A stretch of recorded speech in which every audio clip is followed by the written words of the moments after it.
Well, just try not to pay attention to it. I mean, it'll become a X factor into the game, and we don't want that to happen. So just try not to pay attention to it. With these teams so evenly matched, what else do you think it's going to come down to, the X factors? I would say, the extra film work, studying the opponent a little bit more, and make sure that you're sound on what you got to do and just execute your game plan to the T. How has Nick Saban's message to you guys changed when it comes to this game? And go back about 3 or 4 weeks ago when everyone was anticipating that it could be this enormous. How has the message changed from 4 weeks ago to now and this week? Well, I would say something that struck me that he said that he haven't said before is not to let our emotions take the game and make mistakes just because of how our emotions are. And by being a big game, we don't want that to happen and go out and be so excited that we end up giving up big plays. So I just want to stay calm, want the guys to stay calm and just go out and play our ball. I would imagine you guys when this game was in the schedule, right? I mean, even though you had games prior to it, you knew that the possibility could be this game could be huge as you get to LSU 1 versus 2. Back when you guys are coming through the schedule, you guys understand when this game is going to be, right? You knew how. I mean, we had this game marked as a big game from the beginning of the season anyway, because last year they played a great game and they beat us last year, and we've always it's a challenge to go out there and compete. So we're all looking forward to this game. What about when you go up against another team? You're not playing the defense, but when you go up against a team like this that leads with its defense and is also one of the best in the country, how much extra pep does that put in your step at all? And if you would also address what you do that makes your defense so much different than most others around the country? Well, I mean, we can only control, what we control defensively wise, and we have faith in our offense to go out and make plays and put points on the board. And if we do our job and they don't score, then that's giving us the opportunity to win the game.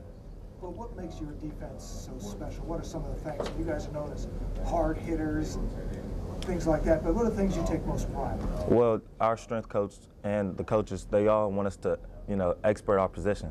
And if we're expert our position, then, everything else will take care of itself. Can you talk about, Robert, the difference between these two quarterbacks that they use? Well, I mean, one's more of a scramble quarterback, more athletic, can get out the pocket and make plays.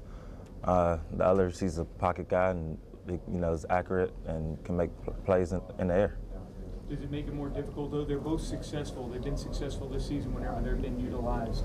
I mean, the coaches trust both of them to go in and make plays and be able to, run the game, and they're doing a great job at it. So we just got a game plan and get ready to prepare for both of them. Is it really that big of a difference in your game plan for one over the other?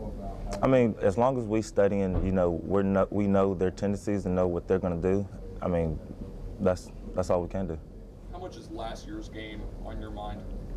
I mean, last year's game shows us a lot of what we need to do for this year's game. And, we just sit there and watch it and see what we messed up on and fix those things. Is there a bitter taste in your mouth still? I mean, not really. We always want to play the best team, and, LSU is one of those teams, and, it's great competition to go play them.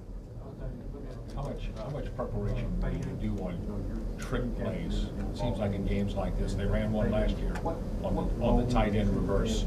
How much work have you guys done on that? Do you think you'll be doing this week on stuff like that? Well, we assign certain things to certain players, for our reports, and that's something that we're going to look into. We do it for every week, and that player's going to do his report and let the team know what they run. Are you glad this week is finally here? I mean, yeah, I am. I've been looking forward to it for a while, and having a bye week just builds up that anticipation, and I'm excited that it's Monday and ready to get started. If anybody on the team is making it a point not to read the papers, not to watch television, just kind of shut out all the hype?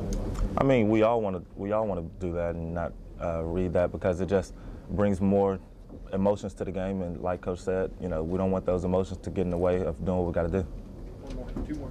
But if you go to class, and I assume you're going to class, you're going to hear it. I mean, from people, don't you, students and other people? I mean, yeah, we're hearing it, but we're not letting it play a factor in what we got to do. We need to go out and play our ball, and not let somebody that doesn't really know what's going on tell us what we need to do and play their kind of game.